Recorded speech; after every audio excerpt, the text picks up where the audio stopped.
Greetings, Internet. It's Alex and Davey from Barefaced, and we're doing some stereo stuff. Now, what we have here is a Barefaced reformer with an Activier 2 stereo power module in it. So the board down here is running 2 leads into this, and then this is our right side or left side, depending on your perspective. And then the second power amp in this, driving this slave cab here, which is another reformer. This one's got a copper back. Near to copper back. So look, that's 2x200 watt powered cab and helium filled. This one's got a G12T75, which we were just trying in a video head to head with a 4x12 with 4 G12T75s. It's a good driver, that. I see why there's lots of them in Marshalls, but it sounds much better in that than in the Marshall, as you will see if you've seen that video, which we've already done, but isn't up there, but maybe now. Yes. So I've got just a bit of thinking that dawned on me. So we've been selling the AVD cabs for 5 years, something like that. And they're great. They work differently. They have this magical thing at the back that diffracts, disperses the sound, and basically does the best job possible until someone invents something better. I'll be impressed if they do, to solve the fundamental issue with guitar speakers, which is that they have a narrowing polar pattern. So at low frequencies, they're omnidirectional. And as you get up into the lower mid-range, the response starts to narrow and narrow and narrow. And once you're up into the upper mids and treble, they're getting really narrow. So the tone you hear on axis is vastly different to the tone you hear off axis. And most of us are off axis most of the time. Davey is standing in a perfectly normal place next to a cab. He's absolutely nowhere near on axis. I mean, yeah, the taller you get, the worse it is. The smaller your stages, the worse it is. You need to play bigger stages being a tall person. Yes. But yeah, this is a really big issue because if you're doing stereo stuff, a stereo image relies on you hearing both speakers evenly. And then your ear locates one's over there and one's over there. But if the speakers are directional, the speaker that is most on axis will be the one you hear, will be the one you hear the tone of. So with normal guitar speakers in normal guitar cabs, if the speakers are there, you're going to have to get a decent stereo image. You're going to have to toe them in, so like a triangle. So speaker there, you're there. So yeah, like that. And as soon as you move, it's not going to work. And if you have them pointing forwards and you're in the middle, you're so vastly off axis, you're not going to get the proper tone. And as you move closer to being on axis of one, suddenly that speaker's going to dominate and your stereo image falls apart. So maybe this is the answer, because with the AVD cabs, the sound off the back disperses, goes round and reaches you. So when we started selling these, people started emailing saying, oh, is it going to be any good for stereo because they're less directional, they're more diffuse? And I, at the time, said, I don't know, we haven't tried it. And then we started trying it. And actually, it came from people who worked here, like I think probably Ben was the first person here doing stereo stuff. Ben and Luke, yeah. So they tried it. We're like, it's amazing. It's absolutely brilliant for stereo. And it's only taken me 5 years to suddenly realise why that is. It's because if you want a great soundstage, if you want a great stereo image with a hi-fi system or with studio monitors, you want really wide dispersion. And that's what these have. I mean, compared with other guitar speakers, particularly a 4x12, because that has even narrower dispersion because the speakers are side by side and on top of each other. So you've just got this absolute stupid beam of noise, which is really great for that person over there, but no one else. Yeah. So here we are. 2 cabs, slave, master, stereo stuff, and we're miking them with 2 SE4400As, which are rather nice. I haven't used these before. We are borrowing them to see if we should buy some. And we've also got a JM47 in the middle. So it's an AB stereo array. They're about 4 feet apart. These cabs are about 5 feet apart, from centre to centre. Yeah, 4'6". 1.5 meters or so in metric. Yep. Davey's got the Sire Gold Top, the Larry Carlton L7, I believe. Great guitar, goes out of tune. Yes. Annoying. We're going to see if it can handle more than one it's still got that set of licks. Does it? Yeah. Should we do this on camera? I bet everyone would love to see this, wouldn't they? Oh, come on. Yes. Oh, one go. Oh. Oh, no, you failed! No. Oh, you've left an annoying corner of it. That bit. Oh, yeah. There we go, that's better. Right. That's so much better. Now I can play better. Now, it might stay in tune now. Yeah. It's just not fair.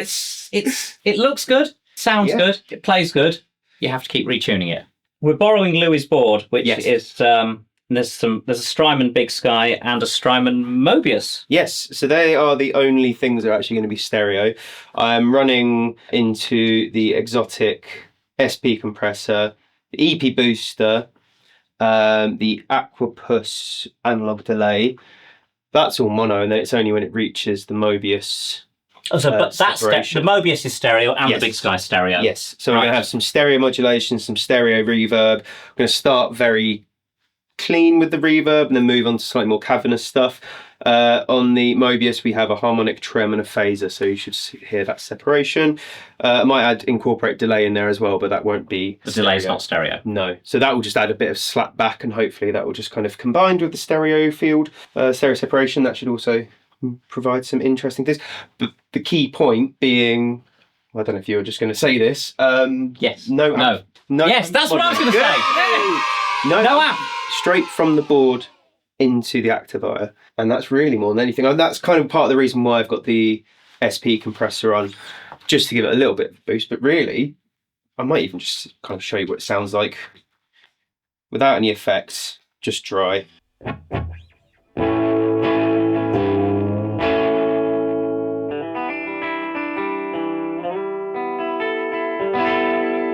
So yeah, really just adding those just to add a little bit more.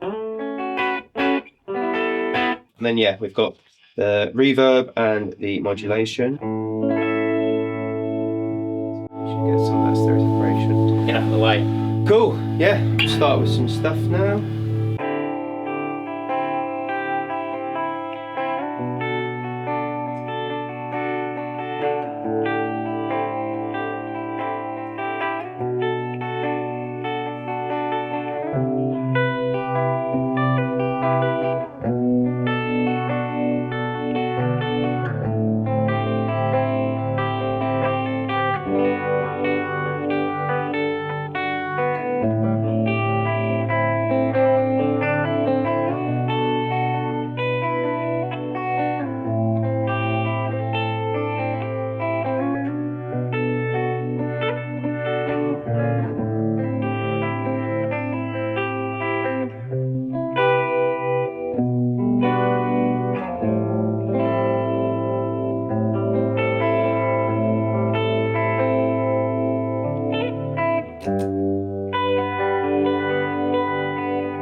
Cool.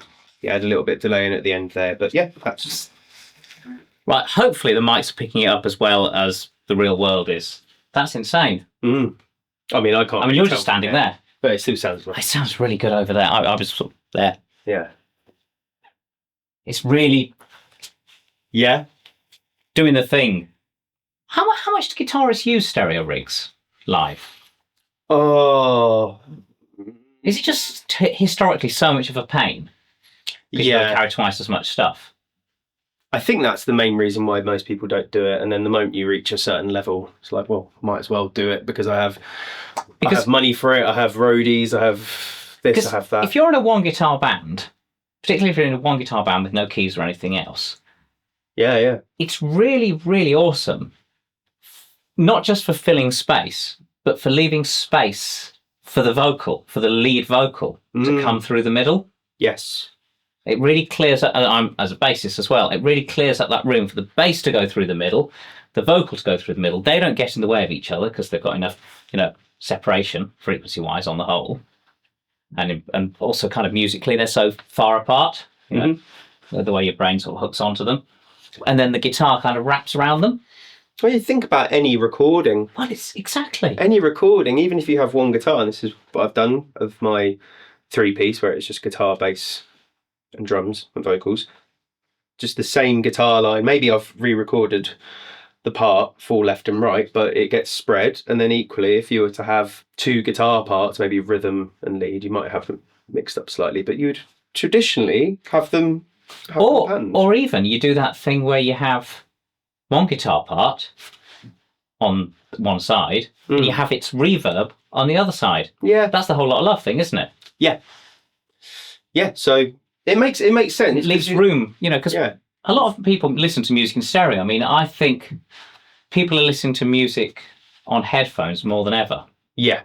I think you're not going to get the same kind of separation. I think people are thinking about mixing more for headphones than they ever used to.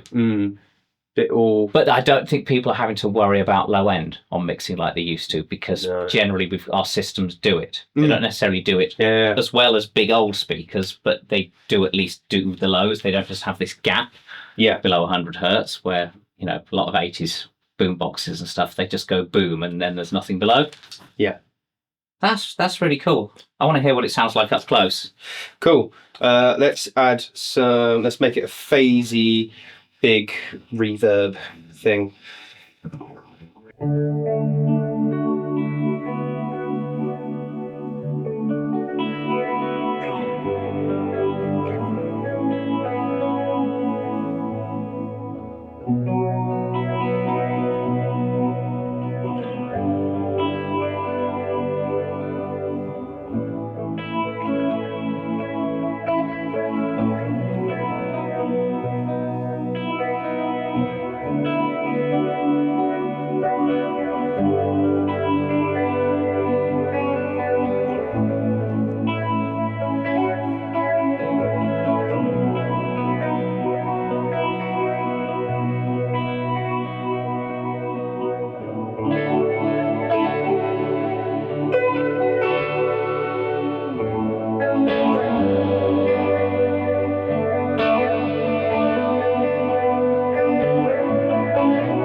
Nice.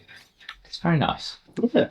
I've never owned a Strymon pedal before, so just getting the opportunity to play some Strymon pedals is also very fun. So they're a bit big and complicated, but they do sound nice. Yes, they are. Cool. Well, I mean, that's both presets. We could do a little bit more. I don't know if you wanted to add anything more into it. I mean, we could try and incorporate some drive stuff into it if you fancied. We could try. Yeah.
Nice. Yeah. Right. So I think we need to make the world sound better. And small venues particularly. This is a game changer, because you can turn up with two comically small cabs, spread them out across the back of the stage, worry far less about, these really solve the monitoring issues for guitar. It's just like everyone can hear you fine. It's not too loud for anyone. The ABD does its thing. It gets the sound round. And then, you can mic them if it's a bigger place. Small venues, you don't even need to mic these, would you? It just goes out there, front of house, stereo. Lovely. Better sounding pub gigs. Yeah. And then if you are, I guess you are on a stage which is so vast that it doesn't really matter. Having then something like the Uprising, an active version of that, but still creating that having a stereo. Oh, so if you, of course you can do one cab. Yeah. I guess the AVD in that, because of the double AVD, that will still spread plenty across the stage. Definitely. But I mean, if you're on in-ear monitors, just the idea of, again, having something that's just like a really good 212 that can be mic'd up and then have that proper spread without needing to kind of say like, oh, I'll mic this up and then split it and create a fake stereo sound. We have people email saying, oh, I like the idea, but it's going to be a problem micing it because it's going to bleed too much. And it isn't a problem. And it really, really isn't a problem because every guitar cab is omnidirectional at low frequencies, which means that all the rumble, all the mud, that all gets into the mics around the guitar cab. But it's not low frequencies that you can filter out. It's not like you can click the 70 hertz or 100 hertz rumble filter like you might do on a vocal mic and get that out. It's getting right up into the hundreds of hertz, so right up into the body of the guitar, where the keys are going, where the body of the kick drum is, where your horns are. So you can't get rid of that. So every mic on stage that's anywhere near a guitar amp, whatever sort of cab it is going to be getting this low, mid, and down output from the guitar cab. Yeah. But with our AVD cabs, whatever bleeds is full frequency. So that bleed sound actually sounds like a sound you want. Yeah. So all you then do is go, well, I don't need to turn the guitar, close mic up as much because the bit of bleed that's going is good guitar sound. It just happens to be coming through the drum mics. Yeah. But so be it. Instead of it being rumbly rubbish that you can't get out of the drum mics, but it doesn't actually do you any good for your guitar sound out front. Yeah. Hopefully that makes some sense. Nice. Do something different. It is a bit of a puzzle trying to work out what it is. And I don't know if this comes across through these videos, but generally my approach is that I'll tell you what I know, what I really know, and I'll tell you what I don't know. So if you email and say, can I do this? I'll say yes or no, and I will be right. Or I'll say, I'm not sure, I don't know yet. We'll try and find out. Which does mean we miss out on selling some stuff as soon as we'd like to, or at all, because we don't get around to finding out, or it's too hard to find out. But, makes me feel better. Less rich, but better. Yes. Yeah. Cool. There we go. Yeah.